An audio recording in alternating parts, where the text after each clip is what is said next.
ಏನೊಂದು ಕೆಟ್ಟ ವಾತಾವರಣ ಇದೆ. ಹಲವಾರು ರೀತಿಯಲ್ಲಿ ವ್ಯಾಖ್ಯಾನ ಮಾಡ್ತಾರೆ ಪದ ಬಳಕೆ ಈಗಿನ ಸರ್ಕಾರದ ಬಗ್ಗೆ. ಜನಗಳ ವಾತಾವರಣ ಏನಿದೆ ಅನ್ನೋದು ಗೊತ್ತಿದೆ. ಅವ್ರು ಏನೇ ಹೇಳ್ಕೋಬಹುದು, ನಾವು 5 ಗ್ಯಾರಂಟಿ ಕೊಟ್ಟಿದ್ದೇವೆ, ನುಡಿದಂತೆ ನಡೆದಿದ್ದೇವೆ, ಇದು ಏನೇ ಹೇಳಿದ್ರು ನಾನು ನೋಡಿದಾಗೆ ಸಾರ್ವಜನಿಕರಲ್ಲಿ ಇವತ್ತು ಬಹಳ ಈ ಸರ್ಕಾರದ ಬಗ್ಗೆ ಒಂದು ರೀತಿ ಆಕ್ರೋಶವೂ ಇದೆ, ಅಸಮಾಧಾನವೂ ಇದೆ. ಅದರಿಂದ ಇಲ್ಲಿ ಇಂಥ ಕೆಟ್ಟ ಸರ್ಕಾರ ಹೋಗ್ಬೇಕು. ಇವತ್ತು ಎಲ್ಲಿಗೆ ಬಂದಿದೆ ಪರಿಸ್ಥಿತಿ ರಾಜ್ಯದಲ್ಲಿ?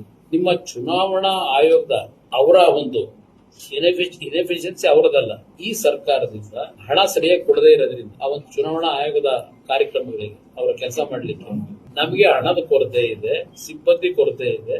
ಚುನಾವಣೆನ ನಾವು ಇಮಿಡಿಯೇಟ್ ಆಗಿ ಜೂನ್ ತಿಂಗಳಿಗೆ ನಡೆಸಲಿಕ್ಕಾಗಲ್ಲ, ಸೆಪ್ಟೆಂಬರ್ ವರೆಗೂ ನಮ್ಗೆ ಅವಕಾಶ ಬೇಕಾಗುತ್ತೆ ಅಂತ ಹೇಳಿ ಜಾತಿಕ ಅವ್ರು ಹೋಗಿ ಅಫಿಡವಿಟ್ ಹಾಕೊಂಡವ್ರೆ. ಅವರೇ ಹೇಳ್ತಾರೆ, ನಾವು ಮಾತಾಡೋದು ಬಿಡಿ ವಿರೋಧ ಪಕ್ಷಗಳು. ಚುನಾವಣಾ ಕಮಿಷನರು ಅವರ ಕಚೇರಿಯಿಂದ ಲಾಯರ್ನಿಟ್ಟು ದುಡ್ಡಿಲ್ಲ, ಇವತ್ತು ದುಡ್ಡಿನ ಕೊರತೆ ಅಂತ ಹೇಳಿ ಅಲ್ಲಿ ಹೋಗಿ ಅರ್ಜಿ ಹಾಕೊಂಡವ್ರು. ಸೆಪ್ಟೆಂಬರ್ ಚುನಾವಣೆ ನಡೆಸಕ್ಕಾಗಲ್ಲ ಅಂತ ಹೇಳಿ. ಅಲ್ಲಿಗೆ ಈ ಸರ್ಕಾರದ ಪರಿಸ್ಥಿತಿ ಎಲ್ಲಿಗೆ ಬಂದಿದೆ? ಕುಡಿಯೋ ನೀರು ಹಲವಾರು ಕಡೆ ಹಾಹಾಕಾರ. ಕುಡಿಯೋ ನೀರಿನ ಪರಿಸ್ಥಿತಿ ಇವತ್ತು ಬಿಲ್ಡಾಯಿಸಿ ಏನ್ ಕ್ರಮ ತಗೊಂಡಿದ್ದಾರೆ? ಈಗ 45 ಕೋಟಿ ರಿಲೀಸ್ ಮಾಡ್ತೀವಿ ಅಂತಾರೆ.